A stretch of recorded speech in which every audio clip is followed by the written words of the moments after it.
Isn't it frustrating when the answer to your biggest problem is right in front of you, but you just don't see it? That's exactly what happened to Binta. She felt trapped in her own body, and yet she had the key all along. What do you do when your body does not do what you want it to do? What hope is there for you when even your childhood has set the foundation for your future failure? My name is Dr. Adeze Fezulike, family and lifestyle medicine physician. This is the thought-provoking, intensely relatable story of Binta, who was born 42 years ago in Dakar in Senegal. Her particular village was known as the men producers, as they had a boy to girl birth rate of almost 5 boys to 1 girl.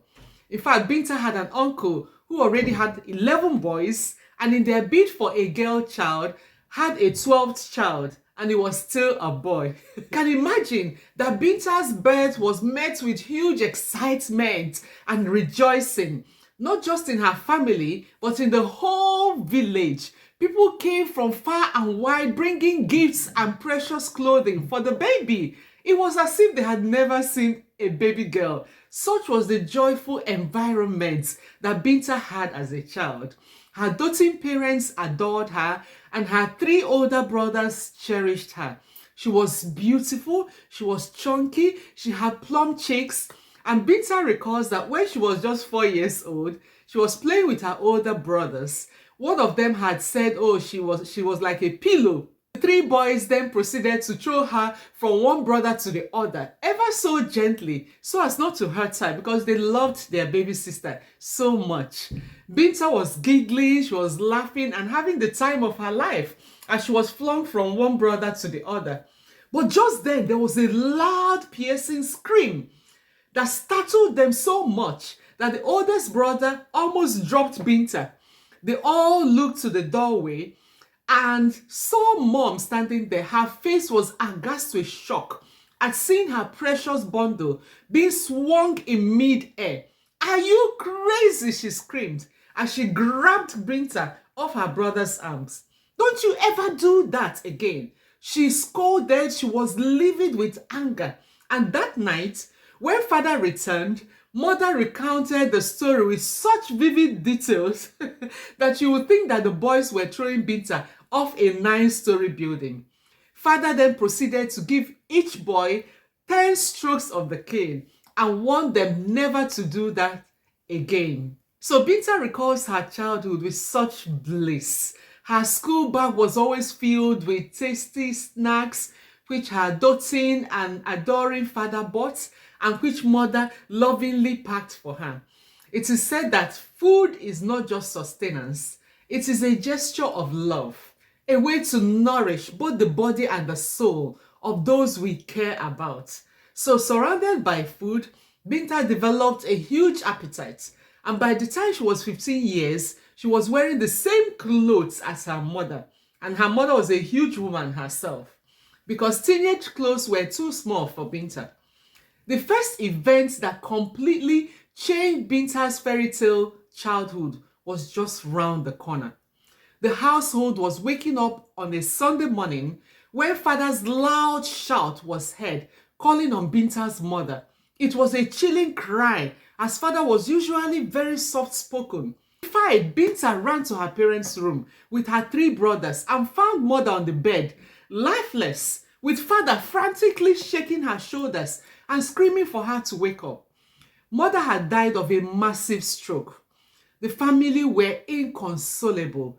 Mother had been the fabric holding this warm, loving family together. Binta's world was shattered. For days she cried, and she wouldn't eat a single bite. Her grief-stricken father and heartbroken brothers tried their best to rally round her despite their own anguish. They were afraid that Binta would harm herself. So deep was her despair. They would plead with her to eat. "Please, just eat something, Bibi," as they fondly called her. It took weeks and months, but gradually the family adjusted to living a life without mother. Binta turned to food for solace, finding in it a sense of comfort that felt absent elsewhere. As time went on, the numbers on the scale climbed steadily upwards. a silent reflection of the battle she was fighting within. Food became her anchor, her escape, her confidence in a way that no human connection seemed able to replicate. On the verge of turning 20 years, Jawara breathed into Binta's life. Jawara means lover of peace. He was indeed a peaceful, kind, and handsome man. Jawara was a friend of Binta's oldest brother and had gone to a neighboring town to work as a chef in the big hotel there. He loved to cook and feed people, and Binta loved to eat. It was a match made in heaven. 9 months after their wedding, the young couple welcomed a bouncing baby boy into their home. Binta was delighted with her bundle of joy, but she nursed an intense desire to have a baby girl who would replicate the precious friendship she had with her own mom. With the pregnancy, her weight was now an all-time high of 146 kilograms. For a tall girl like Binta, that still gave her a BMI of 41, which put her in the highest risk category for health risks. Now, 6 years down the line, there was no more pregnancies forthcoming.